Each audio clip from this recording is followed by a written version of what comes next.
থাকাকালীন অবস্থায় যদি আপনাদের কারো কাছ থেকে কোনো ঋণ নিয়ে থাকেন, দয়া করে আমার সাথে যোগাযোগ করবেন, আমি সেটি পরিশোধের ব্যবস্থা করব ইনশাআল্লাহ।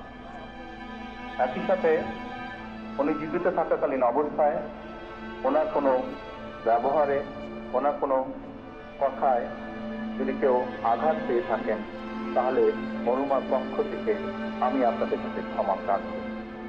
দোয়া করবেন আল্লাহ তাআলা যাতে ওনাকে বেহেশত দান করেন।